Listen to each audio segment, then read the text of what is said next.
saudaraku yang dikasihi Tuhan, bertemu kembali bersama dengan saya, Pendeta Adventus Jendrato dalam Renungan Pelita Hati. Tema kita kali ini adalah meresponi kasih Allah. Dalam Kisah Para Rasul 15 ayat 11 berkata, sebaliknya kita percaya bahwa oleh kasih karunia Tuhan Yesus Kristus, kita beroleh keselamatan sama seperti mereka juga. Saudaraku, ada seorang pria bertanya kepada pendetanya. Dia bertanya, Pak Pendeta, apa yang harus saya lakukan agar saya masuk surga? Dan Pak Pendeta ini berkata kepadanya, saudaraku, Anda sudah terlambat. Tidak ada yang dapat Anda lakukan untuk bisa masuk surga. Lalu, orang ini bertanya lagi dengan gelisah, apa maksud Anda Pak Pendeta? Masa tidak ada yang bisa saya kerjakan dengan perbuatan saya untuk bisa saya masuk surga? Lalu pendeta itu menjawab, saudaraku, apa yang harus Anda lakukan untuk masuk surga telah dikerjakan untuk Anda oleh Yesus pada waktu 2000 tahun yang lalu.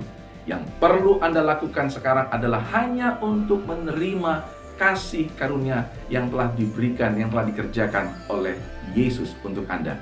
Tidak ada lagi yang Anda perlu lakukan untuk masuk ke dalam surga. Saudara, nama Yesus adalah nama Allah yang menyelamatkan. Dan sesuai saudaraku dengan berita kelahirannya, saudaraku, Yesus datang saudaraku untuk membawa keselamatan bagi orang-orang yang percaya kepada rencana Allah, kepada Allah yang empunya kerajaan surga. Itu disediakan Allah sendiri.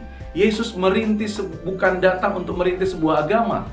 Yesus bukan datang untuk merintis sebuah tradisi.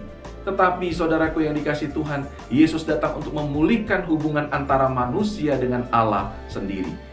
Yesus memulihkan hubungan itu sehingga dia yang disebut sebagai Mesias yang diurapi, dan itu adalah Allah yang berarti Immanuel, Tuhan yang menyertai kita.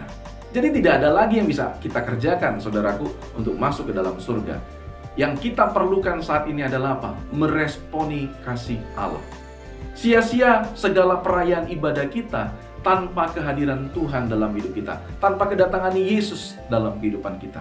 Mari kita mendengar, saudaraku, suara Tuhan berbicara kepada kita pribadi lepas pribadi. Seolah dia berkata, anakku, tidak ada yang dapat kamu lakukan untuk membereskan masalahmu. Sebab itu aku sendiri akan menolongmu dan membereskan masalahmu. Oleh karena itu, saudaraku, Yesus berkata juga kepada kita secara pribadi, aku datang untuk menggantikan rasa frustasimu dengan kedamaian dan mengampuni segala kesalahan-kesalahan yang pernah terjadi dalam hidupmu dan memberi pengampunan. Kegelisahan yang saudara alami akan digantikan oleh Tuhan penuh dengan sukacita. Bagaimana, saudara, hari ini engkau meresponi kasih karunia Tuhan dalam hidupmu? Untuk menjadi perenungan bagi kita semua, hanya anugerah Tuhanlah yang dapat kita terima. Tidak ada usaha apapun yang dapat kita lakukan untuk memperoleh kasih karunia Allah. Salam kasih dari saya, Pendeta Adventus Jendrato, untuk setiap pribadi yang diberkati. Tuhan Yesus memberkati. Shalom. Eits, tunggu dulu. Jangan di-skip dulu videonya. Di sini, Pelita Hati mengajak saudara untuk ikut serta dalam gerakan memberkati. Hanya dengan Rp100.000, Anda bisa memberkati 10 orang jemaat gereja di desa atau di daerah pedalaman lainnya untuk mendapatkan buku renungan Pelita Hati setiap bulannya. Untuk info lebih lanjut, klik link di deskripsi video ini. Terima kasih.